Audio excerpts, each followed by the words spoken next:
Ambulance मिलिला नाही medical रु bike रे बोही नेले पुअर शव रायगड़ा जिले में देखा मिली एभली अभावन दृश्य मलेरिया रे आक्रांत होई रायगड़ा जिला कोलोनरा ब्लॉक डकुलुगुड़ा सेवाश्रम जड़े चतुर्थ श्रेणी छात्र मृत्यु होता। मृत छात्र हेले चंदू उलाका चिकित्साधीन अवस्था कोलोनरा गोष्ठी स्वास्थ्य केन्द्र में मृत्यु होता।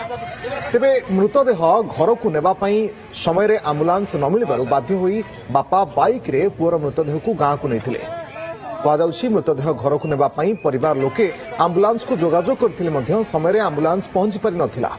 फल बापा रमेश उलाका बाइक रे पुअर मृतदेह को निज गाँ लालबी को नहीं ए घटना को नहीं सबु स्तर में वर्तमान निंदा प्रकाश पाई। अन्य पक्षे छात्र को विद्यालय में सठिक चिकित्सा और औषध दि जाइथिला बोली सेवाश्रम प्रधान शिक्षक बुद्धदेव ताड़िंगी सूचना देइछन्ति।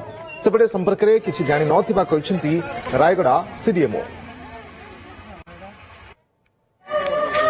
तापर से जो 108 करथिए फोन जो दिसे तांको से तो हम कंट्रोल नै ना सेटा तो अलगा सेटा से सेडो से माने नथिबो कि अवेलेबल नथिबो कोन हेतो सेटा आंसर मु तो देई परिबिनी सर काना एठी भी हम फोन कले भी पेशेंट आसुना बहुत देर रे आसुंती हरण होचंती ठीक होउची।